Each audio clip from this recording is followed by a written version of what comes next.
وكفى وسلام على عباده الذين اصطفى أما بعد فأعوذ بالله من الشيطان الرجيم بسم الله الرحمن الرحيم قل إن كنتم تحبون الله فاتبعوني يحببكم الله ويغفر لكم ذنوبكم والله غفور رحيم صدق الله العلي العظيم.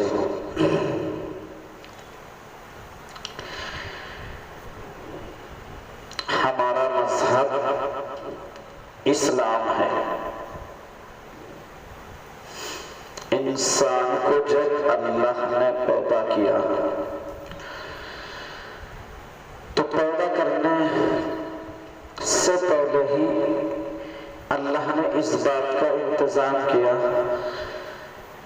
کہ جب تم دنیا میں رہو گے تو میری مان کر کے آؤ گے.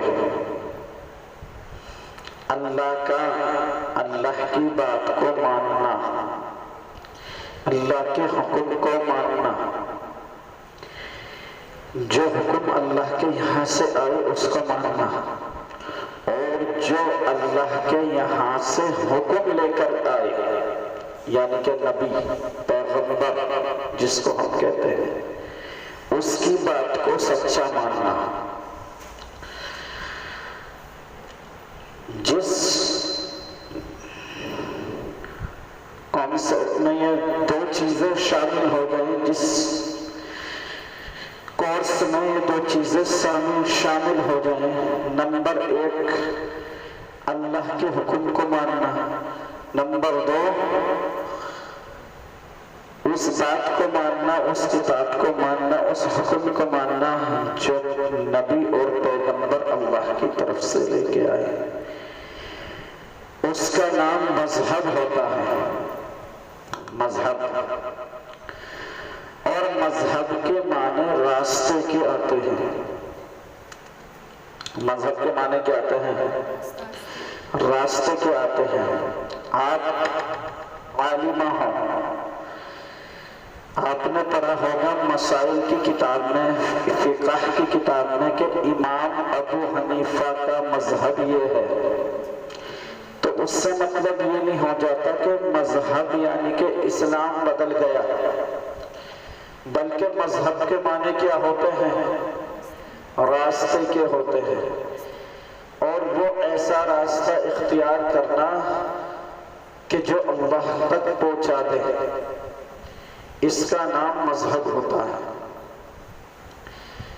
بعض لوگ کہتے ہیں کہ مذہب کے معنی راستہ نہیں بلکہ مذہب کے معنی منزل کے ہوتے ہیں.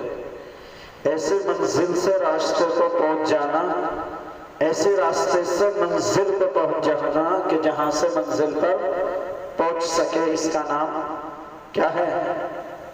مذہب ہے. تو ہم نے پڑھا مذہب، ایک مذہب تو راستے کا نام ہوتا ہے، ایسا راستہ کہ جو اللہ تک رہنمائی کرتا ہے، جو اللہ تک پہنچاتا ہے، ایسے راستے کا نام کیا ہے؟ مذہب. اور ہمارے مذہب کا نام کیا ہے؟ بولو. ہمارے مذہب کا نام اسلام ہے. اور آپ نے یہ بھی پڑھا ہوگا کہ اسلام کے معنی کیا ہے. ہمیں اللہ نے سلام کرنے کا حکم کیوں دیا ہے؟ اور ہمارا مسلمان نام کیوں ہے؟ مذہب اسلام جو ہے سلامتی کا نام ہے. مذہب اسلام سلامتی کا نام ہے. اور مسلمان بھی مذہب سے نکلا ہے، اور سلام بھی مذہب سے نکلا ہے. اگر ہم سلام یسلم کی گردان پڑھتے ہیں تو یہ ساری چیزیں سلام مسلم سلام سلام سب اس سے نکلا ہے. تو مذہب اسلام کا مقصد امن اور شانتی ہے. مذہب اسلام کے ماننے والوں کا نام کیا ہے؟ مسلمان.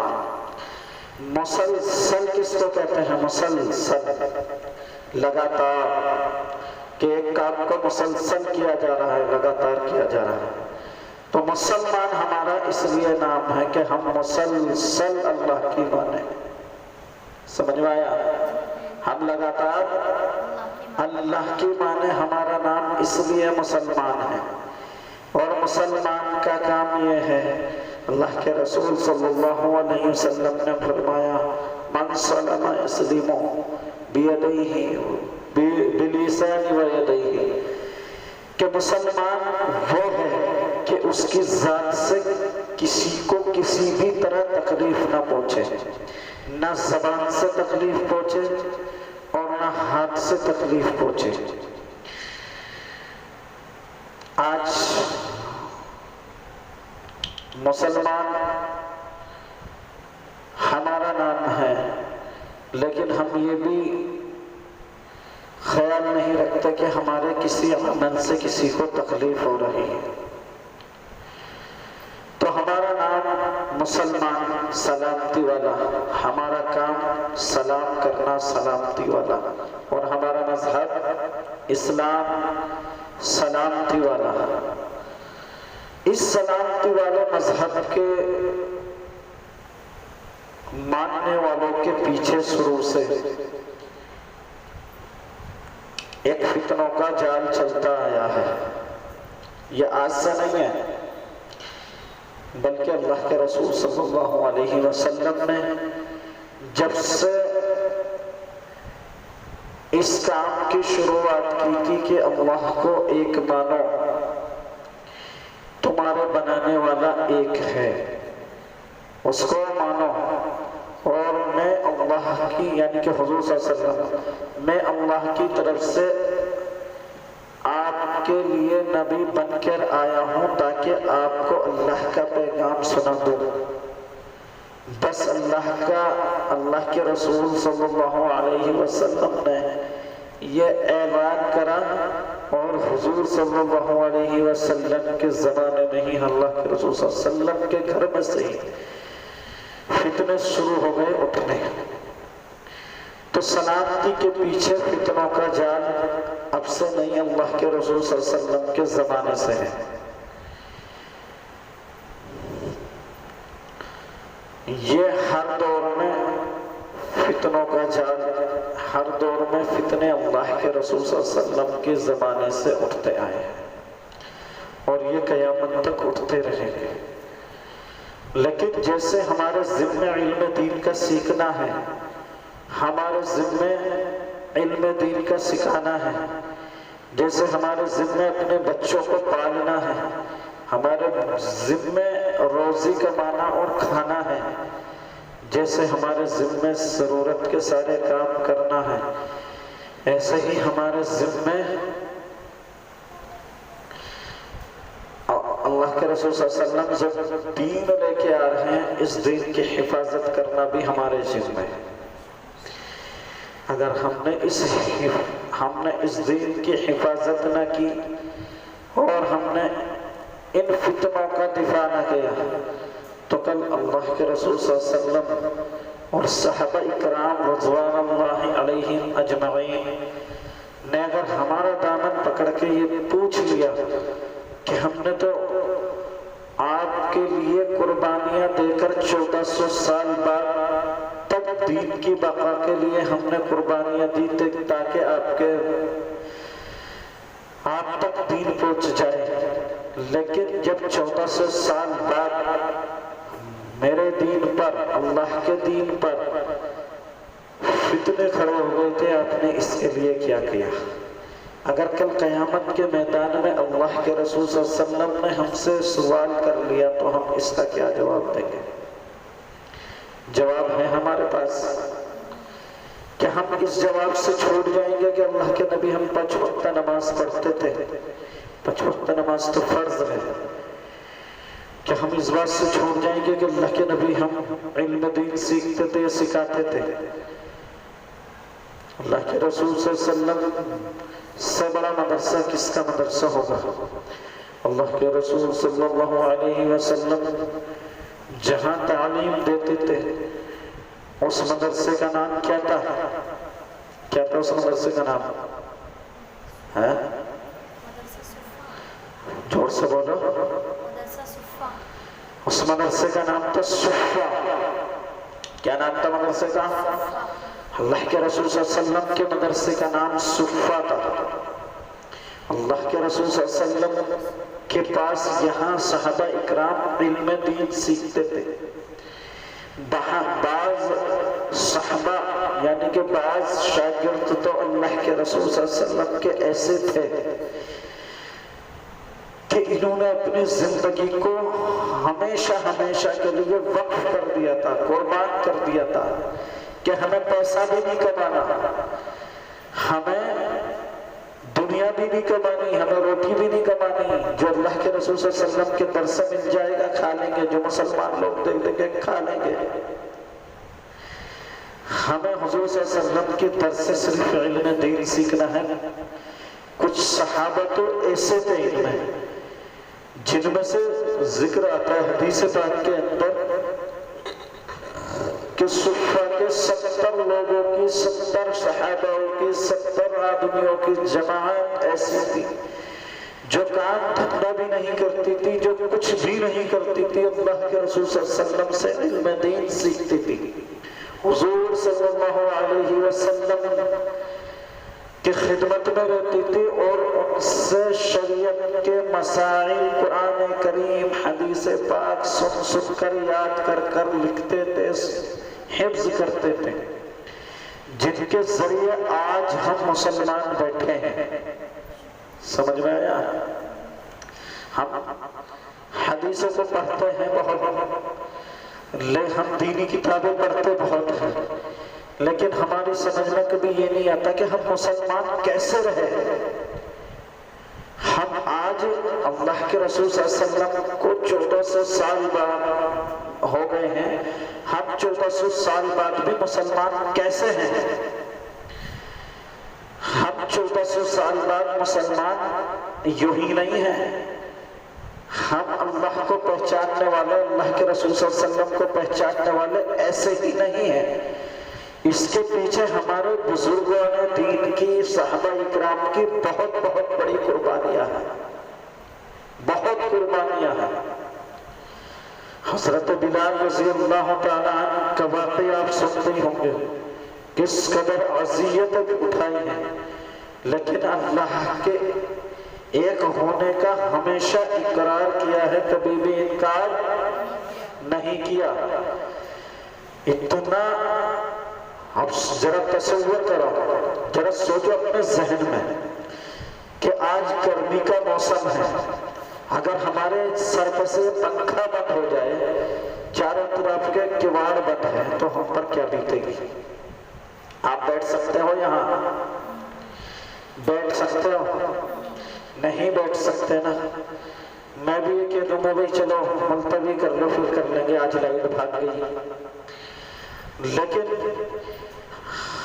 ان کے بارے میں سوچو، حضرت بلال رضی اللہ تعالیٰ جب ایمان لائے، مسلمان ہوئے، تو مکے کے کافروں کو یہ بات اتنی بری لگتی تھی مسلمان ہونے کی کہ وہ سزا دیتے تھے مسلمان ہونے پر، ایمان لانے پر۔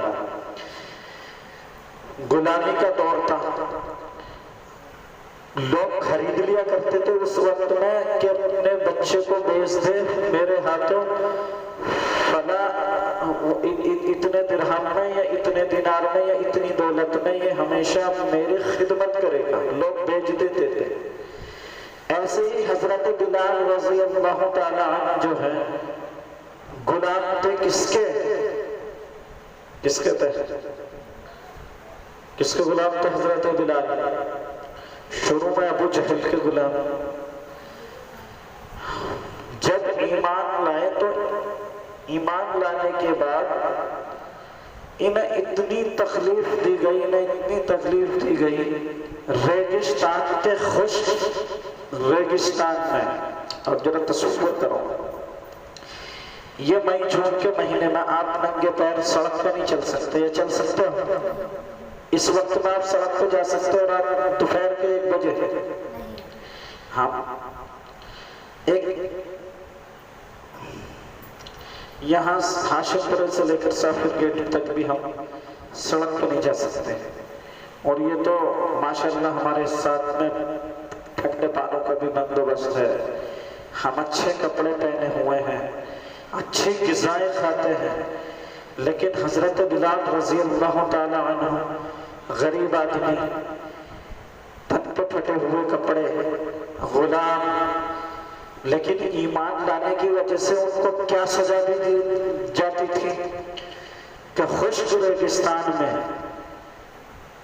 دوپہری میں لیٹا کر کے اور ان کے سینے پہ وزنی پتھر رکھ کے اور ان کے پیر میں رسی باندھ کر کے گھسیٹتے تھے۔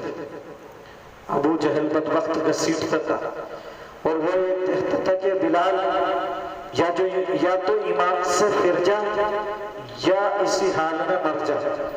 تو حضرت بلال رضی اللہ تعالی عنہ ایک ہی کلمہ کہتے تھے، احد احد احد۔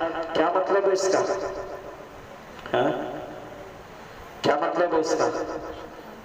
کہ اللہ ایک ہے، اللہ ایک ہے، اللہ کے سوا کوئی معبود نہیں ہے، اللہ کے سوا کوئی پالنے والا نہیں ہے۔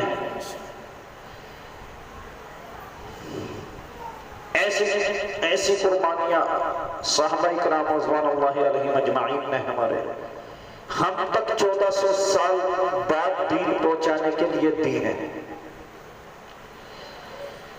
حضرت خباب رضی اللہ تعالی عنہ سے ایک مرتبہ حضرت عمر رضی اللہ تعالی عنہ نے کہا کہ صحابہ اکرام، اللہ کے نبی کے صحابی حضرت خباب سے، حضرت خباب رضی اللہ تعالیٰ عنہ سے کس نے کہا؟ حضرت عمر نے، کہ اللہ کے نبی کے صحابی تو نے کیا قربانی دی اللہ کے نبی کے دین کے لیے؟ سمجھ میں آیا کہ تو نے کیا قربانی دی؟ تو حضرت خباب نے کچھ نہیں کہا، صرف اپنی کمر سے کرتا اٹھا کر کے دکھایا۔ تو حضرت عمر کی آنکھوں سے آنسو جاری ہو گئے، کہنے لگے اللہ خباب پر رحم کرے، ایسی کمر تو میں نے کبھی بھی زندگی میں نہیں دیکھی۔ فرماتے ہیں کہ اس میں گوشت کا نام و نشان نہیں تھا، اس لیے کہ یہی سزا دیتے تو کفار کوڑے لگاتے تھے، ریگستان میں گھسیٹتے تھے اور یہ کہتے تھے کہ ایمان سے پھر جاؤ، ایمان سے۔ لیکن ان صحابہ اکرام نے ایمان سے، یہ صحابہ اکرام نہ تو دولت کی لالچ میں ایمان سے پھرے، نہ شہرت کی لالچ سے ایمان سے پھرے، ایمان پر قائم رہے اور قربانیاں دی۔ یہ قربانیاں اللہ نے کس لیے لی؟ یہ قربانیاں اللہ نے اس لیے لی تھی کہ 1400 سال بعد بھی ہمارے جو آنے والی نسل ہے ہم مسلمان رہیں۔ حضرت بلال رضی اللہ تعالیٰ سے ایک بوڑھی عورت کہنے لگی کہ بلال تیرا اللہ، جیسے آج بھی کافر ہم سے کہہ رہے نا، ایک بدبخت زمانے، بدبخت فتین، کیا کہنا چاہیے ایسے لفظوں کو؟ بس اللہ معاف کرے، لیکن ایسے لوگوں کے لیے تو یہ لفظ بنے ہیں۔ ایک سور ایسا پیدا ہوا ہمارے معاشرے میں کہ اللہ کے رسول صلی اللہ علیہ وسلم کے بارے میں جو گستاخی ہوئی ہے نا، ایک کمین عورت جو کھڑی ہوئی ہے جس نے اللہ کے رسول صلی اللہ علیہ وسلم کے بارے میں گستاخی کی، تو ایک سور یہ کہہ رہا کہ جوگی جی کو یہ کام کرنا چاہیے کہ انہیں 72 حوروں کے پاس پہنچانا چاہیے، جو 72 حوروں کے خواب میں لڑ رہے ہیں۔ اس بیچارے کو نہیں پتا، وہ کیا جانے کہ جنت کیا چیز ہے، وہ کیا جانے کہ حوریں کیا چیز ہے۔ شہید کا مقام اللہ کے رسول صلی اللہ علیہ وسلم نے جو بیان کیا ہے، اگر ساری رات سارے دن بھی بیان کیا جائے تو شہید کا مقام ہم بیان نہیں کر سکتے۔ تب شہید کا مقام، وہ بڑے خوش نصیب لوگ ہیں جن کے گھروں پر بلڈوزر چل رہے ہیں، وہ بڑے خوش نصیب لوگ ہیں آج جو جیلوں میں چلے گئے ہیں۔ کیوں؟ کل قیامت میں اگر اللہ کے رسول صلی اللہ علیہ وسلم نے یہ سوال کر دیا کہ میری بیوی جو سب سے اچھی، جو سب سے پاکیزہ اور جو سب سے محبت جس سے میں کرتا تھا، حضرت عائشہ رضی اللہ تعالی عنہا کی زندگی کے اوپر جس ملعونہ نے لفظ بولے تھے، اس ملعونہ کے خلاف جو کھڑے ہوئے تھے، تو اس ملعونہ کے خلاف جو کھڑے ہوئے تھے، ان ملعونہ کے خلاف کھڑے ہونے پہ انہیں سزا دی جا رہی ہے۔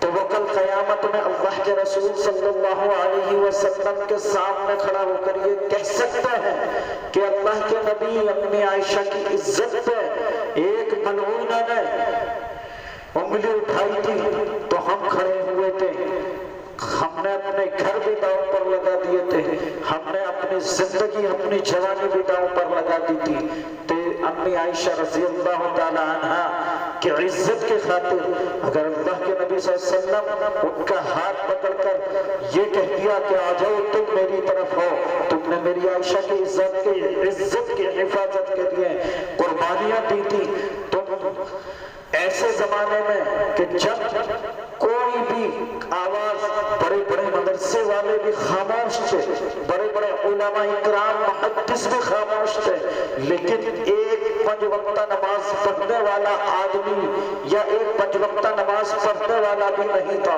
اس کے دل میں ایسی محبت نے اللہ کے نبی کی جوش مارا کہ وہ سب کچھ اس نے بھلا دیا کہ انجام میرا کیا ہوگا، کافروں کی حکومت ہے، اسے یہ بھی پتا ہے کہ میرا انجام کیا ہونے والا ہے، لیکن پھر بھی وہ سڑکوں پر نکل کے اس ملعونہ کے خلاف کھڑے ہوئے، انہوں جیلوں میں ڈالا گیا، آتنکوادیوں کا کیس ان پر لگایا گیا۔ تو خدا کی قسم اس بے نوازی کے عمل کو اونچا کرنے، اس کے عمل کو اونچا کرنے کے لیے یہ عمل ہی بہت بڑا عمل ہے کہ یہ اللہ کے رسول صلی اللہ علیہ وسلم کے سامنے کھڑا ہو کر کے کل یوں کہہ دے کہ اللہ کے نبی حضرت امی عائشہ رضی اللہ تعالیٰ عنہ کی عزت کی خاطر میں نے اپنا گھر بھی چھوڑ دیا تھا، میں نے اپنا در بھی چھوڑ دیا تھا، میں نے اپنی جوانی قربان کر دی تھی، میں نے کافروں کی، ظالموں کی، فتینوں کی آنکھوں میں آنکھ ڈال کر کے یہ کہا تھا کہ اللہ کے نبی صلی اللہ علیہ وسلم کے گھرانے کی عزت، بے عزتی کو کبھی بھی برداشت نہیں کیا جائے گا۔ تو یہ بہت سستا سودا ہے، یہ بہت سستا سودا ہے۔ آج اس ملعونہ نے اللہ کے رسول صلی اللہ علیہ وسلم کہ اجواز مطہرات کے اوپر زندگی اوپر انگلی اٹھائی ہے، وہ اس لیے اٹھائی ہے کہ یہ ہندوستان کے اندر ایک پروپیگنڈا چلایا جا رہا ہے، یہ ہندوستان کے اندر ایک پروپیگنڈا چلایا جا رہا ہے مسلمانوں کے جذبات کو ٹھیس پہنچانے کے لیے، یا ہمیں گھروں سے نکالنے کے لیے اور ہمیں کاٹنے کے لیے پروپیگنڈا چلایا جا رہا ہے۔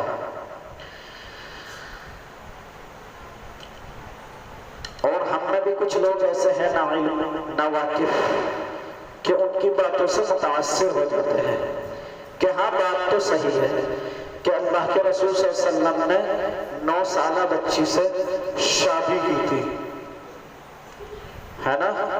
ہم میں بھی ہے نا بہت سارے لوگ ایسے جو ان کی بات سے اتفاق کر لیتے ہیں کہ بات تو صحیح ہے کہ حضور صلی اللہ علیہ وسلم نے 9 سالہ، اللہ کے رسول صلی اللہ علیہ وسلم کی جو حضرت عائشہ رضی اللہ تعالیٰ عنہا تھی 9 سال کی تھی جس وقت اللہ کے رسول صلی اللہ علیہ وسلم سے ان کا نکاح ہوا، رخصتی ہوئی، تو وہ 9 سال کی تھی۔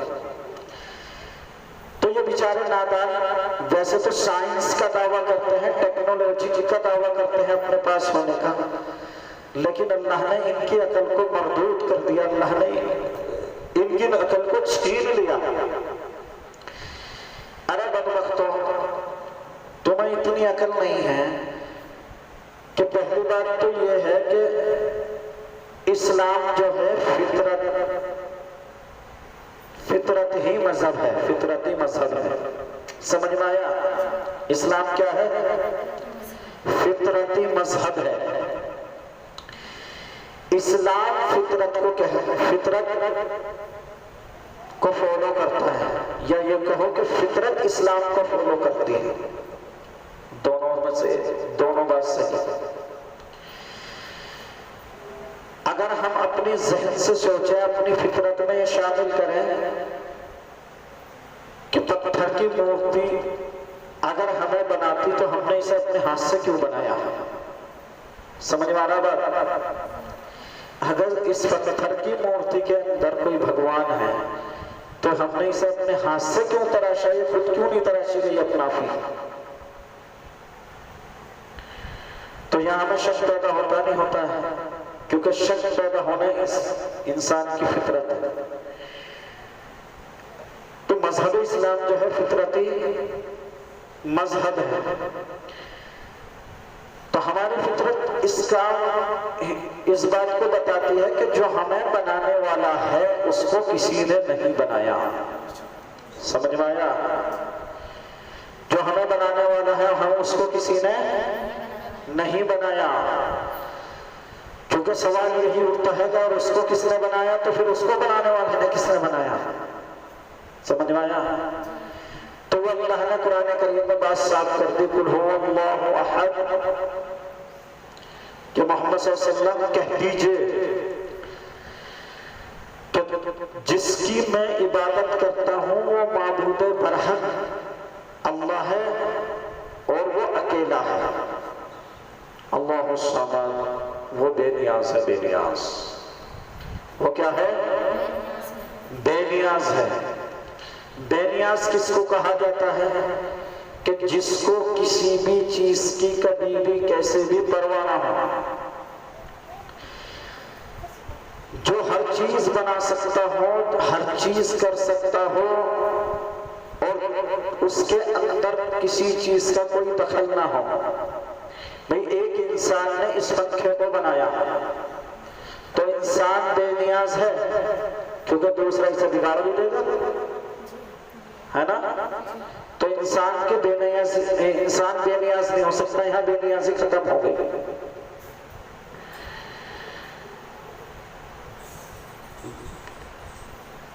اللہ نے آسمان کو بنایا، اذا الشماء والسماء ذات البروج، ہے نا؟ اللہ نے اونچے اونچے آسمان تعمیر کیے. تو اس آسمان کو کوئی توڑ سکتا ہے؟ توڑ دے گا کوئی؟ پیدا ہوا دنیا میں کوئی؟ تو اب یہ اللہ کی قدرت ہے، اس میں کوئی دخل نہیں دے سکتا. تو جو اللہ نے بنا دیا اس کے اندر کوئی دخل نہیں دے سکتا. اس کا نام بے نیازی ہے. بے نیاز، اس کے کام میں کوئی رکاوٹ نہیں ڈال سکتا. اس کا نام بے نیازی ہے. اس کے کام کو کوئی دوسرا نہیں کر سکتا دنیا کے اندر. اس کا نام کیا ہے؟ بے نیازی ہے. بے نیاز.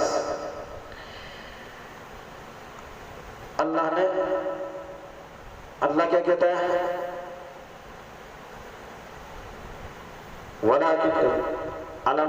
فلا صدق ولا صلى ولكن كذب وتولى. فلا صدق ولا صلى ولكن كذب وتولى ثم ذهب الى اهله يتمتع. اولى لك فاولى ثم اولى لك فاولى. ايحسب الانسان ان يترك سدى. الم يقل، کیا کہتا ہے اللہ؟ الم يقل نطفة من مني يمنى، کہ ہم نے انسان کو گندے پانی سے پیدا کیا. کیسا گندا پانی؟ کہ اگر وہ انسان کے جسم سے نکل جائے تو غسل فرض ہو جاتا ہے. اگر وہ کپڑے پر لگ جائے تو کپڑا دھونا پڑ جاتا ہے. تو انسان میں سے کوئی کام کر سکتا ہے؟ ہم میں سے کوئی کام کر سکتا ہے؟ ہم بالٹی بھر بھر کے بھی قطرے اگر اکٹھے کر لیں تو پھر بھی یہ کام نہیں کر سکتے کہ ایک انسان بنا لیں، لیکن اللہ نے کہیں سے بنا رہا الم یکن نطفہ کس کو کہتے ہیں؟ نطف، ایک بوند پانی، کہ میں نے ایک بوند پانی مرد کا، ایک بوند پانی عورت کا، اس سے انسان کو پیدا کیا، تم نہیں کر سکتے۔ تو اسی چیز کا نام کیا ہے؟ بولو، بے نیازی۔ اسی چیز جو کسی کا کام نہیں کر سکتا، اسی کا نام کیا ہے؟ بے نیازی۔ ایک انسان نے موبائل بنایا، دوسرے نے اس کی کاپی کر دیا، تو اس کا بے نیازی نام تھوڑی ہوا۔ ایک انسان نے مائک بنایا، دوسرے نے اس سے بھی اچھے والا ساؤنڈ والا بنا دیا، تو اس سے بے نیازی نام نہیں ہے۔ تو اللہ کون ہے؟ اللہ الصمد، اللہ بے نیاز ہے، لم یلد ولم یولد، نہ وہ کسی کا باپ ہے نہ وہ کسی کا بیٹا ہے، ولم یکن لہ کفوا احد، اور اس کا کوئی ہمشر نہیں ہے، اس کا کوئی مالک نہیں ہے، اس کے اوپر کوئی وہ نہیں ہے پروفیسر جو اللہ سے کہہ کر کے کام کرے فلا کام کر فلا کام کر۔ تو اللہ محتاجگی سے پاک ہے، اس پاک ہونے کو کیا کہتے ہیں؟ بے نیازی۔ بہرحال بات بہت لمبی ہو جاتی ہے، تو ہماری فطرت یہ بتاتی ہے کہ ہمیں اس نے بنایا ہے جسے کسی نے نہیں بنایا۔ وہ کون ہے؟ قل هو اللہ احد اللہ الصمد۔ سمجھ میں آیا؟ تو انسان کی فطرت ہے، تو مذہب اسلام کیا ہے؟ فطرتی مذہب ہے۔ تو کل ملا کے چھوٹا سا مسئلہ میں آپ کو یہ سمجھانا چاہتا ہوں کہ اسلام میں فطرت کو فالو کرتا ہے۔ اسلام نے یہ نہیں کہا کہ شادی 18 سال کی عمر میں کرو، یا شادی 9 سال کی عمر میں کرو، یا شادی 20 سال کی یا 40 سال کی عمر میں کرو، بلکہ کیا کہا اسلام نے؟ عالم ہو تم بتاؤ، کیا کہا؟ اسلام نے یہ کہا کہ شادی جب کرو جب لڑکی بالغ ہو جائے، ہے نا؟ یہی کہا نا؟ اور شادی جب کرو جب لڑکا بالغ ہو جائے، ہے نا؟ تو بالغ ہونے کے بعد کیا ہوتا ہے؟ فطرت آ گئی نا، شادی کی فطرت آ گئی، شادی کی امنگ آ گئی، ہے نا؟ تو فطرت کو فالو کرتا ہے اسلام۔ تو ان بدبختوں کو، ان کم بختوں کو یہ نہیں پتا کہ ہمارے یہاں 14 سال کی لڑکی بالغ ہوتی ہے، لیکن ملک عرب میں 8 سال کی لڑکی بالغ ہو جاتی ہے۔ آج بھی وہاں 8 سال کی لڑکی بالغ ہو جاتی ہے، کیونکہ کھان پین اچھا جہاں کا ہوگا وہاں بچے جلدی بالغ ہو جاتے ہیں۔ یہ تو ملاوٹ والا کیمیکل کا گنے کے رس کی چینی کھلا رہے ہمیں، جس سے شوگر بن رہی ہے نا؟ کھلا رہے نہیں کھلا رہے؟ شوگر کی گولی لوگ ساتھ رکھتے ہیں، بس شوگر ہو جائے گا، تھوڑا سا برفی کا ٹکڑا بھی کھایا تو شوگر کی گولی کے ساتھ کھا لیں۔ لیکن سعودیہ کے اندر ایسا نہیں ہے، وہاں کھجور سے چینی بنتی ہے، کھجور سے۔ اور کھجور جو ہے نا اتنی طاقتور چیز ہے کہ بعض کتابوں میں یہ لکھا ہے کہ جو آدم کی مٹی بچی تھی نا، آدم کو اللہ نے کہیں سے بنایا؟ منہا خلقناکم وفیہا نعیدکم، ہم نے آپ کو مٹی سے بنایا ہے اور مٹی میں ہی آپ کو لوٹائیں گے۔ تو آدم کو اللہ نے کہیں سے بنایا؟ وَخَلَقَ الْجَانَّ مِن مَارِجٍ مِّن نَارٍ، کہ ہم نے انسان کو کھنکھناتے ہوئے گارے سے، مٹی کے گارے سے پیدا کیا، اور جنات کو مِن مَارِجٍ مِّن نَارٍ، کہیں سے پیدا کیا؟ آگ کے شعلوں سے پیدا کیا۔ تو آدم کو اللہ نے مٹی سے بنایا نا، تو بعض کتابوں میں یہ لکھا ہے کہ آدم کی جو مٹی بچائی اللہ نے، جس سے آدم کو بنایا، تو اس کی باقی کی اللہ نے کھجور پیدا کیا، اور کھجور کے بہت سارے فوائد حدیث پاک کے اندر بھی آتے ہیں. حکیموں سے پوچھو تو طاقت کے لیے کھجور بتاتے ہیں. ولادت کے بعد یعنی کہ جب بچے کو عورت جنم دیتی ہے اگر اس وقت کھجور کا استعمال کرے 1.25 مہینے تک 1.5 مہینے تک 2 مہینے تک تو حکماء اکرام نے حکیموں نے یہ لکھا ہے کہ اسے بڑھاپے تک کبھی بھی کمزوری محسوس نہیں ہوگی. 2-3 چیزیں ایسی ہیں جن کا قرآن کریم میں تذکرہ ہے اور حدیث پاک کے اندر ان کی بڑی فضیلت آئی ہے. نمبر 1 زیتون، نمبر 2 زیتون، نمبر 1 کیا ہے؟ زیتون، جو ہم زیتون کا تیل استعمال کرتے ہیں. زیتون کا تیل، ہاں جی. اور دوسری چیز وہ تین انجیر ہماری صحت کے لیے بڑا اچھا ہے. کولڈ ڈرنک پیتے ہیں ہم، کولڈ ڈرنک ہے نا، ہاں جمع نہیں ہو رہا، کولڈ ڈرنک پیتے ہیں. فرائی کھا رہے ہیں، کولڈ ڈرنک پی رہے ہیں. بغیر فرائی ہجم نہیں ہوتی بغیر کولڈ ڈرنک کے. لیکن انجیر میں وہ طاقت ہے کہ یہ کولڈ ڈرنک جو ہے نا آپ کے گردے خراب کرتی ہے. گردے اسی سے شوگر بنتا ہے. کولڈ ڈرنک کے اس میں نقصانات ہیں. اگر آپ کولڈ ڈرنک کے نقصانات دیکھ لو نا تو زندگی میں ہاتھ نہ لگانے دو اپنی نسل کو. لیکن ہماری عادت ہے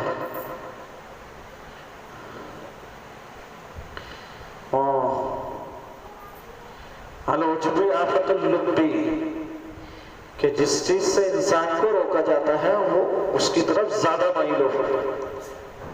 لوگ میں کہہ رہے تھے نماز گھروں پہ پڑھ لو بھی مسجد میں نہیں آؤ. پھر بھی لوگ نہیں جی مجھے کیوں نہیں پڑھنے دے رہے نماز، زبردستی جا رہے. آپ کیوں نہیں جا رہے بھی؟ تو انسان کا خاصہ ہے جس سے روکو اس کی طرف جاتا ہے. انجیر، جس کے پیٹ خراب رہتا ہو روزانہ صبح اٹھ کے ایک انجیر کھاؤ چبا چبا کے باریک کر کے. اور کلونجی، اللہ کے رسول صلی اللہ علیہ وسلم نے فرمایا کہ کلونجی وہ چیز ہے کہ موت کے علاوہ ہر چیز کی شفا ہے اس کے اندر. کلونجی اور کھجور، ان سب چیزوں کی فضیلت حدیث پاک کے اندر آئی ہے. تو بات کہاں چلی تھی کہاں پہنچ؟ تو وہاں جو کھایا جاتا ہے کھجور کا میٹھا کھایا جاتا ہے اکثر سارا. گنا کیسا ہوتا ہے؟ ٹھنڈا. نزلے کے موسم میں جسے نزلہ ہو رہا تھا گنا کھاؤ، نزلہ ختم ہو جائے گا اور بڑھ جائے گا. گنے کا جوس پیو جب ناک ٹپکتی ہو کیا ہوگا؟ اور گنا اور نزلہ بڑھ جائے گا. کیوں؟ کیونکہ نزلے کو بڑھانے کی تاثیر ٹھنڈی تاثیر ہے اس کی کائی کی، گنے کی. تو گنا تو اتنا ٹھنڈا ہے ہمیں کو ٹھنڈا کر دے گا. اس کی چینی ہمیں کھلائی جا رہی ہے، اس کا گڑ ہمیں کھلایا جا رہا ہے. اور سعودیہ والے کائی کا گڑ کھا رہے ہیں؟ کھجور کا. کھجور کتنی گرم ہے؟ کھجور کھانے کو اس لیے بتاتے ہیں حکماء اکرام حکیم لوگ ولادت کے بعد کہ جو گندا خون ہے نا وہ جلدی ختم ہو جاتا ہے، جلدی نکل جاتا ہے اور نئی طاقت بننے لگتی ہے. تو کھجور گرم ہے. تو یوں بتاؤ گرم چیز سے جلدی بالغ ہوتے ہیں یا ٹھنڈی چیز سے جلدی بالغ ہوتے ہیں؟ تو سعودیہ کے اندر عرب ملکوں میں آج بھی لڑکی لڑکے بہت کم عمر میں بالغ ہو جاتے ہیں. تو ان بدبختوں کو، ان سائنسدانوں کو جو سائنس کا دعویٰ کرتے ہیں، ٹیکنالوجی کا دعویٰ کرتے ہیں، ہمارا ملک جو ہے کیا ہو گیا؟ نیو انڈیا ہو گیا اور ڈیجیٹل انڈیا ہو گیا. وہ بدبخت اسی بات نہیں سمجھ پا رہے کہ جب حضرت عائشہ رضی اللہ تعالیٰ عنہ سے اللہ کے رسول صلی اللہ علیہ وسلم نے نکاح کیا تھا وہ بالغہ تھی، وہ بالغ تھی. اسلام میں بالغ ہونا شرط ہے، ہمارے مذہب میں بالغ ہونا، اور ہمارے مذہب میں نہیں، انسان کی فطرت بھی ہے یہ کہ جب بھی لڑکا یا لڑکی بالغ ہو جائے تو شادی کا تقاضا اس کے دل میں ہوتا ہے. یہ فطرت ہے نا انسان کی. میں تو ایک بات کہتا ہوں کہ اگر صاف ستھرے ذہن کا لڑکی یا لڑکا ہو تو اس کے سامنے 10 لاکھ روپے رکھو اور اس کے سامنے شادی کی بات رکھو تو 10 لاکھ ٹھکرا کے شادی کی بات کو اپنائیں گے اگر لالچ نہ ہو ان کے من میں. کیوں؟ کیونکہ انسان کی فطرت تقاضا کرتی ہے کہ تجھے اس چیز کی ضرورت ہے. انسان کی فطرت میں تقاضا کرنا میٹھے کھانے کی ضرورت ہے. اب اسے چاہے شوگر کتنا بھی بڑھ جائے وہ چپکے سے گھر والوں کی چوری سے کیسے بھی کر جاتا ہے کام کو, فریج میں سے رسگلہ نکال کے. تو یہ انسان کی فطرت ہے, جس چیز کو اس کا من کرے گا اسے چاہیے.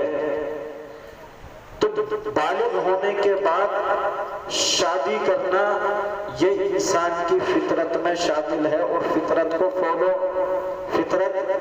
کو اسلام فطرت کو فالو کرتا ہے, اپناتا ہے. تو بیچاروں کو اتنی سی بات سمجھ میں نہیں آتی کہ ہم میں سے بہت سارے مسلمان لڑکے بھی اس چیز کے قائل ہو جاتے ہیں کہ ہاں بات تو صحیح ہے کہ اللہ کے رسول صلی اللہ علیہ وسلم کی 52 سال عمر تھی, 50 سال عمر تھی اور انہیں 9 سال کی بچی سے شادی کیوں کی. ان بیچاروں کو یہ سمجھ جانا چاہیے کہ حضرت عائشہ بچی نہیں تھی, کم عمر اور بالغہ تھی, کم عمر لڑکی تھی. بچی اس کو کہتے ہیں جس کی نمازیں ہر مہینے نہ چھوٹتی ہوں, وہ بچی ہے لڑکی. لیکن جس کی نماز چھوٹنے لگی پھر بچی نہیں ہے, وہ لڑکی ہے. وہ اتنا تو کہہ سکتے ہیں کم عمر لڑکی ہے. تو کم عمر لڑکی سے اللہ کے رسول صلی اللہ علیہ وسلم نے شادی کیوں کی؟ یہ ایک سوال اٹھتا ہے نا ہمارے ذہنوں میں بھی, اور غیر مسلم بھی اکثر یہ سوال کرتے گئے ہیں. کیونکہ بھائی جب 40 سال ایسے بھی تو شادی کی تھی اللہ کے رسول صلی اللہ علیہ وسلم نے, تو کیوں کی؟ پہلی بات تو یہ ہے کہ ہر کیوں کا جواب نہیں ہوتا. سمجھ آیا؟ ہر کیوں کا جواب. لیکن اللہ کے رسول صلی اللہ علیہ وسلم کی زندگی کے اندر کوئی کیوں ایسی نہیں ہے الحمدللہ جس کا جواب نہ ہو. سمجھ آیا؟ حضور صلی اللہ علیہ وسلم کی زندگی کے اندر کوئی کیوں ایسی نہیں ہے جس کا جواب محدثین نے, فقہاء نے, صحابہ اکرام نے, تبع تابعین نے, بزرگان دین نے نہ دیا ہو. حضرت خدیجہ رضی اللہ تعالی عنہا نے جو شادی کی وہ حضور صلی اللہ علیہ وسلم نے نہیں کی, وہ حضرت خدیجہ نے کی حضور صلی اللہ علیہ وسلم سے. سمجھ میں آیا؟ حضور صلی اللہ علیہ وسلم کو جب حضرت خدیجہ رضی اللہ تعالی عنہ نے ملک شام کے سفر سے واپس آنے کے بعد مال تجارت دیکھا, جو تجارت کے لیے مال دیا تھا, تو اس کے اندر حضور صلی اللہ علیہ وسلم نے ایمانداری کے ساتھ, امانتداری کے ساتھ, دیانتداری کے ساتھ حضرت خدیجہ رضی اللہ تعالیٰ عنہ کو واپس کیا. تو حضرت خدیجہ رضی اللہ تعالیٰ عنہ اتنی متاثر ہوئی اللہ کے نبی صلی اللہ علیہ وسلم کے عمل سے, اتنی متاثر ہوئی کہ انہوں نے نکاح کی پیشکش کر دی. سمجھ میں آیا؟ اگر ہمارے معاشرے میں کوئی لڑکی کسی سے نکاح کی پیشکش کر دے تو عائب مانا جاتا ہے, عائب. جبکہ اللہ کے رسول صلی اللہ علیہ وسلم کی بے شرم بتاتا ہوں اس لڑکی کو, کیونکہ ہم مذہب اسلام کو پڑھا نہیں نا, ہم نے مذہب اسلام کو پڑھا نہیں ہے, ہم نے حضور صلی اللہ علیہ وسلم کی سیرت کو پڑھا نہیں ہے, اور نہ غیروں تک ہم نے مذہب اسلام کو غیروں تک پہنچایا, نہ ہم نے حضور صلی اللہ علیہ وسلم کی سیرت کو غیروں تک پہنچایا. اگر میرا کوئی غیر مسلم دوست ہے تو اس کے ساتھ میں کھاؤں گا بھی, پیوں گا بھی, بیٹھوں گا بھی. بعض مسلمان تو ایسے ہیں کہ شراب تک پی لیتا ہوں ان کے پاس بیٹھ کے, لیکن اپنے نبی کی کبھی سیرت نہیں سمجھائی ان کو۔ ایک خطا ہماری سب سے بڑی یہ بھی ہے، ہم نے غیر مسلموں کو اسلام سمجھایا نہیں، بتایا نہیں، اس لیے وہ اسلام کا غلط مطلب نکالتے ہیں۔ تو پیشکش کس نے کی تھی نکاح کی؟ حضرت خدیجہ رضی اللہ تعالی عنہ۔ تو کس نے نکاح کیا؟ قبول کیا اللہ کے رسول صلی اللہ علیہ وسلم نے، ٹھیک ہے میں یہ نکاح کروں گا، اپنے چاچاؤں کے مشورے کے بعد۔ تو نکاح کا رجحان کس کا تھا، اللہ کے نبی کا یا حضرت خدیجہ رضی اللہ تعالی عنہ کا؟ اسی طرح آپ صلی اللہ علیہ وسلم نے 11 بیویاں کی ہیں۔ تو 11 بیویاں کیوں ہیں، یہ بھی ایک سوال اٹھتا ہے۔ غیر مسلم اس پہ بہت اعتراض کرتے ہیں، لیکن افسوس کی بات یہ ہے، یہ جو بیچارے ڈیویڈوں پہ بیٹھتے ہیں نا، یہ علم سے خالی ہوتے ہیں، انہیں صرف پھر وہی بات آتی ہے 5-10 ہزار روپے کے لالچ میں ڈیویڈ میں جانا ہوتا ہے۔ انہیں پتا تو ہے نہیں کہ مذہب اسلام کیا چیز ہے، مذہب اسلام والوں کے پاس نہیں بیٹھتے، بس ڈیویڈ میں چلے جاتے ہیں، اپنی بھی بے عزتی کراتے ہیں، مذہب اسلام کی بھی بے عزتی کراتے ہیں۔ تو اس لیے میں بہت عرصے سے اس بات کو کہتا ہوں کہ بھئی ڈیویڈ میں ایسا شخص نہ جائے جو انہیں اسلام نہ سمجھا سکے، ڈیویڈ میں ایسا آدمی نہ جائے جو جوشیلا ہو، جو جذبات پہ قابو نہ کر سکے، کیونکہ جو جوشیلا ہو اپنی بات نہیں سمجھا سکتا کبھی بھی۔ اللہ کے رسول صلی اللہ علیہ وسلم اگر جوشیلے ہوتے تو حضور صلی اللہ علیہ وسلم مکہ مدینہ والوں کو اپنا دین سمجھا سکتے تھے؟ تو جوش کے وقت کام آتا ہے اور ہوش کے وقت کام آتا ہے۔ اگر کوئی کسی کی بہن کو چھیڑے اس کے سامنے تو ایسی جگہ جوش کام آتا ہے، ایسا نہیں کہ وہاں بھی جوش سے کام آتا ہے۔ اگر وہاں جوش نہ دکھائے تو پھر اسے کہتے ہیں کہ بے شرم آدمی، اس کی کوئی حیا نہیں ہے، بدبخت ہے، جوش کے ٹائم کام آتا ہے۔ تو ہم نے صحیح شکل اسلام کی پیش نہیں کی غیر مسلموں کے سامنے، یہ بھی ہماری ایک خطا ہے۔ تو حضرت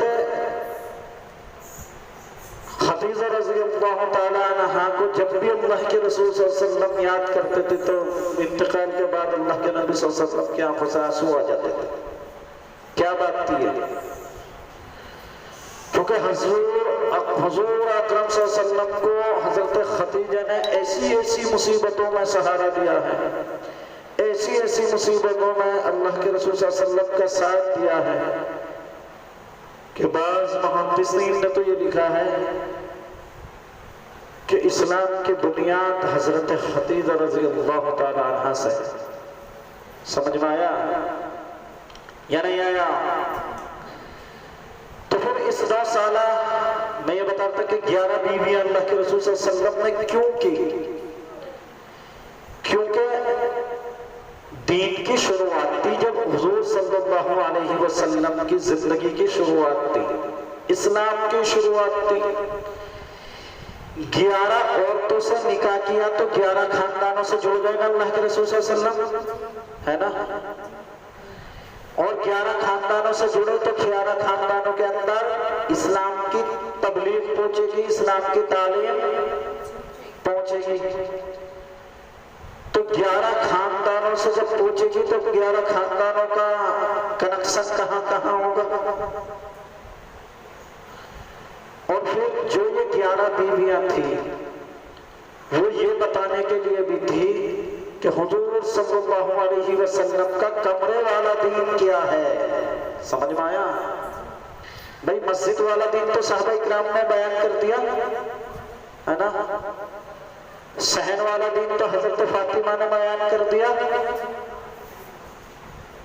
آنگن والا دین تو حضرت حسین نے بیان کر دیا، لیکن بستر والا دین آج سمجھدار ہو الحمدللہ، بستر والے دین کی بھی تو ہمیں ضرورت تھی، کیونکہ وَأَطِیعُوا اللَّهَ وَأَطِیعُوا الرَّسُولَ، وَأَطِیعُوا اللَّهَ وَأَطِیعُوا الرَّسُولَ۔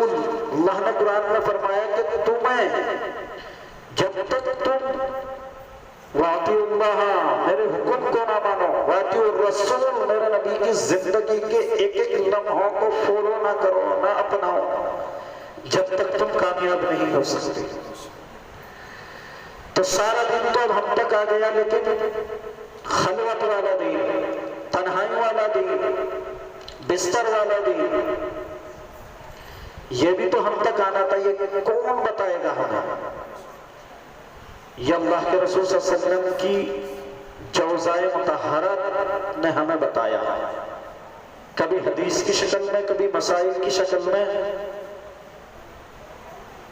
اور حضرت عائشہ رضی اللہ تعالی عنہا کی کم عمر میں شادی اللہ کے رسول صلی اللہ علیہ وسلم سے اس لیے تھی کہ اب دین کے مسائلوں کو دیر تک، دور تک امت میں پہنچانا تھا۔ سمجھ میں آیا؟ بھئی حضرت سودا تھی، زیادہ عمر کی تھی، انتقال کر جاتی جلدی، اللہ کے رسول صلی اللہ علیہ وسلم کی زندگی میں ہی تھی۔ حضرت زینب بنت جہش، حضرت سلمہ ام سلمہ، حضرت خدیجہ یا حضرت ام حبیبہ، میمونہ، سب زیادہ عمر کی تو جلدی انتقال کر جاتے ہے نا۔ اور مسائل بتانے تو دیر تک امت کو، سمجھ میں آیا؟ مسائل کب تک بتانے تھے؟ دیر تک، اور پھر ان مسائل کو پہنچنا تھا دور تک۔ تو ان کا تو زیادہ عمر کی وجہ سے جلدی انتقال ہو گیا، سمجھ میں آیا؟ تو حضرت عائشہ رضی اللہ تعالی عنہا سے اللہ کے رسول صلی اللہ علیہ وسلم کی شادی یہ اپناف نہیں تھی، بلکہ جبرائیل کے پیغام سے تھی۔ سمجھ میں آیا؟ اللہ کے حکم سے تھی، اللہ نے حکم بھیجا کہ صدیق کی بیٹی کو اپنی نکاح میں لو۔ ایک مسلسل اس کا عنوان ہے، انشاءاللہ کسی دن پیش کروں گا آپ کے سامنے، حضرت ابو بکر صدیق اور اس کی بیٹی۔ تو حضور صلی اللہ علیہ وسلم کی بیٹی حضرت عائشہ رضی اللہ تعالی عنہا کے بارے میں آسمان سے حکم آیا، حضرت جبرائیل حکم لے کر کے آئے، اللہ کا پیغام کہ یہ نکاح جو ہے اللہ کی طرف سے ہے، اللہ کی طرف سے یہ نکاح اللہ کے پسند سے کیا گیا۔ حضور صلی اللہ علیہ وسلم ویسے تو سارے کام اللہ کی طرف سے ہی ہوتے ہیں، وَمَا يَنطِقُ عَنِ الْهَوَىٰ اللہ نے قرآن میں فرمایا، لیکن ایک چیز خاص ہوتی ہے نا۔ تو اللہ نے کیوں اس چیز کا چناؤ کیا کہ اللہ کے رسول صلی اللہ علیہ وسلم کی زندگی سے ہمیں یہ بھی دیکھنا تھا کہ اگر ہماری بیوی کم عمر کی ہو تو اس کے ساتھ ہمیں کیسے زندگی بتانی چاہیے۔ سمجھ میں آ رہا؟ پہلا میسج کیا تھا اس میں کہ اگر کسی کی بیوی کم عمر کی ہو تو حضرت عائشہ رضی اللہ تعالی عنہا اور حضور صلی اللہ علیہ وسلم کی زندگی کو دیکھا جائے گا کہ کیسے زندگی گزاری جائے اس کے ساتھ۔ اللہ کے رسول صلی اللہ علیہ وسلم کیسے اپنی محبت کا اظہار کرتے تھے حضرت عائشہ سے۔ اگر آج ہمارے شوہر کر لینا گھر کے اندر تو شوہر کی ماں یعنی کہ ساس کو کہتی ہے بیوی کا غلام بن گیا، یہی بات ہے نا۔ لیکن ازواجی زندگی، ادوازی زندگی، گھریلو زندگی اللہ کے رسول صلی اللہ علیہ وسلم نے ہمیں سکھائی ہے، اس پہ ہمیں عمل کرنا ہوگا۔ نہیں عمل کرنا ہوگا تو آج وہی جھگڑے جو گھر گھر کے اندر چل رہے ہیں۔ اللہ کے رسول صلی اللہ علیہ وسلم وہیں سے پانی پیتے جہاں سے حضرت عائشہ رضی اللہ تعالی عنہ منہ لگا کر پانی پیتی۔ اللہ کے رسول صلی اللہ علیہ وسلم وہ اسی بوٹی کو اٹھاتے جو حضرت عائشہ رضی اللہ تعالیٰ عنہ نے اپنے منہ سے کاٹ دی اور وہیں سے کاٹ کے کھاتے. یہ محبت کا اظہار. اگر ایک مرتبہ کا واقعہ تھا کہ حضرت عائشہ رضی اللہ تعالیٰ عنہ اور حضرت حضور صلی اللہ علیہ وسلم میں آپس میں کچھ بات ہو گئی.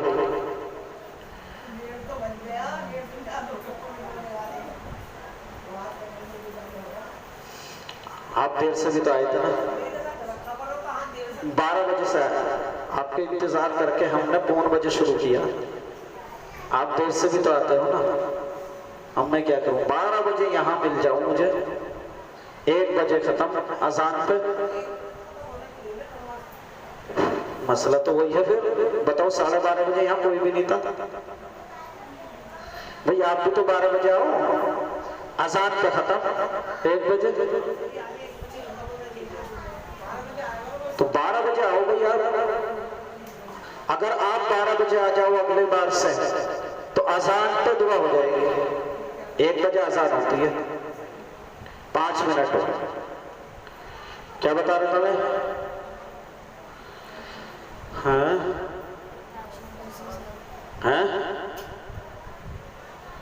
کیا بتا. حضرت ابو بکر صدیق اللہ کے رسول صلی اللہ علیہ وسلم میں اور حضرت عائشہ میں کسی بات کو لے کر کے تنازع ہو رہا تھا, زبانی تنازع. تو حضرت عائشہ نے کچھ کہا ہوگا تو ابو بکر صدیق رضی اللہ تعالیٰ عنہ جو ہے حضرت عائشہ کو مارنے دوڑے تو اللہ کے رسول صلی اللہ علیہ وسلم نے ان کے ہاتھ پکڑ لیے. سمجھ میں آیا؟ کہنے لگے کہ حضرت ابو بکر یہ ہمارا اپنا معاملہ ہے, یہ ہمارا اپنا معاملہ ہے. تو یہ ساری چیزیں اللہ کے رسول صلی اللہ علیہ وسلم کی زندگی کو سیکھنے کی, اللہ کے رسول صلی اللہ علیہ وسلم کی زندگی میں یہ سب چیزیں کیوں پیش آئی؟ یہ اس لیے پیش آئی ہیں کہ ہم حضور صلی اللہ علیہ وسلم کی زندگی کو سیکھیں کہ کم عمر لڑکی سے اگر شادی کی تھی تو اس کے ساتھ کیسے زندگی گزارے, اور اگر کسی کی بیوی زیادہ عمر کی ہے تو حضرت خدیجہ رضی اللہ تعالیٰ عنہ کے ساتھ آپ نے کیسے زندگی گزاری. تو سب سے پہلی بات تو یہ ہے کہ ہمیں یہ بات سمجھ نہیں آتی کہ وہاں کی لڑکی جلدی بالغ ہوتی ہے. 8 سال میں لڑکی بالغ ہو جاتی ہے, 9 سال میں شادی کرتے. تو اسلام نے عمر کی قید نہیں رکھی, بلوغت کی قید رکھی ہے. تو یہ بلوغت کی قید ہمارے لیے معنی رکھتی ہے, عمر ہمارے لیے کوئی معنی نہیں رکھتی. یہ جو بیچارے بڑے بڑے سائنس والے اپنے آپ کو فتنے خواہ بنتے ہیں, انہیں یہ سمجھانا چاہیے. تو ہم اپنا اسلام, غیروں کو اسلام سمجھانے کی بھی ضرورت ہے, صرف ان سے بحث اور مباحثہ کرنے کی ضرورت نہیں ہے. اور کم سے کم آپ اتنا کرو کہ اللہ کے رسول صلی اللہ علیہ وسلم کی امت کے لیے دعا کرو, اس چیز کے لیے کہ اللہ حضور صلی اللہ علیہ وسلم کی امت مسلمہ کی فتنوں سے حفاظت کرے. کیونکہ ایک سے ایک فتنہ کھڑا ہو رہا ہے آ کر کے. کبھی اس مسجد میں ہماری مسجدیں ہیں, کبھی ان مندر میں, اس محل میں ہماری مسجدیں ہیں. یہ سب مسلمانوں کی جذباتوں کو بھڑکانے کے لیے کیا جا رہا ہے. بھائی ہم اسلام والے ہیں, سلامتی والے ہیں, تو ہمیں سلامتی کی بات کرنی چاہیے. ایسا نہ ہو کہ کہیں ہماری سلامتی ختم ہو جائے اور سارا دیش خطرے میں پڑ جائے. تو اس سب سے پہلی چیز تو یہ ہے کہ کہیں بھی حضور صلی اللہ علیہ وسلم کی عزت پہ انگلی اٹھے گی تو ہم بچہ قربان کر سکتے ہیں. اس پہ یہ جذبات ہمارے ہونے چاہیے, ہر مرد کے, ہر عورت کے. جس کے یہ جذبات نہیں ہیں, میں سمجھتا ہوں یہ مسلمان نہیں ہے. لیکن ہمیں تھوڑا کام عقل, سمجھ اور فہم اور برداشت سے بھی کام لینا چاہیے. اللہ کے سامنے راتوں کو اٹھ کر دعا کرنی چاہیے اس بات کی کہ اللہ یہ جو فتنے ہمارے ملک میں کھڑے ہو رہے ہیں ان سے ہماری اور ہماری ساری امت کی حفاظت کرے. بھائی اس میں ہمارا کوئی پیسہ لگتا ہے؟ اللہ کے رسول صلی اللہ علیہ وسلم نے فرمایا کہ دعا جو ہے مومن کا ہتھیار ہے. مسلمان کا ہتھیار کیا ہے؟ دعا. تو کم سے کم ہم اتنی دعا کریں کہ اللہ یہ جو فتنے کھڑے ہو رہے ہیں طرح طرح کے ان سے مذہب اسلام کی اور مذہب اسلام کے ماننے والوں کی حفاظت فرمائیں. ہم 10 منٹ کم سے کم اس کے لیے نکال سکتے ہیں. سب سے درخواست ہے جو میری بات یوٹیوب پر سنیں اس سے بھی میری درخواست ہے کہ کم سے کم 10 منٹ امت مسلمہ کے لیے نکالے اور ایسے لوگوں کے لیے دعا کریں کہ اللہ انہیں ہدایت عطا فرما جو اسلام میں مذہب اسلام پر طرح طرح کے الزام عائد کرتے ہیں اور اگر ان کے مقدر ہدایت نہیں ہے تو اللہ انہیں اپنی پکڑ میں گرفتار فرما. بہرحال ان سے امت مسلمہ کی مذہب اسلام کی حفاظت فرما. تو ایک کام تو ہمیں کم سے کم یہ کرنا کہ دعا کرنی ہے کیونکہ اگر ہم نے آج اس کی فکر نہیں کری آج ہم نے اس کی دعا نہیں کری تو 1400 سال پہلے والے اگر ہمارا قیامت میں گریبان پکڑ لیں گے کہ ہم نے تو اتنی قربانیاں دی کہ ہماری کھالیں اتر گئی. تم 10 منٹ دعا بھی نہیں کر سکے اپنی نسلوں کے لیے اور اگر ہم نے اس دعا کا بھی اہتمام نہ کرا نا تو ہماری نسلوں کے اندر بھی دین باقی رہنے کی کوئی صورت نہیں ہے. تو انشاءاللہ اتنا تو ہم کریں گے نا. دوسرا امت کے لیے صدقہ کریں جتنا بھی ہو سکے. دیکھو سہارنپور ہو یا کانپور ہو یا دنیا کا کوئی سا بھی کونا ہو مسلمان جہاں بھی تکلیف میں ہیں ہمیں تکلیف ہوتی ہے کیونکہ ہم اللہ کے رسول صلی اللہ علیہ وسلم نے فرمایا مسلمان سارا ایک بدن کی طرح ہے. اگر انگلی بھجتی ہے یہاں کانٹا چبھتا ہے تو ہماری زبان آہا کرتی ہے اور آنکھ سے آنسو نکلتا ہے. تو ہم سب ایک بدن کی طرح ہیں. مسلمانوں کے گھروں کو مسمار کیا جا رہا ہے اس لیے کہ حضور صلی اللہ علیہ وسلم کی عزت کی خاطر وہ کھڑے ہوئے تھے. حضور صلی اللہ علیہ وسلم کی عزت کی حفاظت کی خاطر وہ کھڑے ہوئے تھے. ان کو جیلوں میں ڈالا جا رہا ہے. ان کی جو ہے عمر بھر کی کمائی کو ضبط کیا جا رہا ہے. آپ کا یہ حق بنتا ہے کم سے کم کچھ بھی نہ کرو تو کم سے کم ایک آدھ آنسو نکال کے ان کے لیے دعا کر دو تاکہ قیامت میں ہم پکڑ سے بچ جائیں. اتنا تو کر سکتے ہیں نا. وآخر دعوانا الحمدللہ رب العالمین.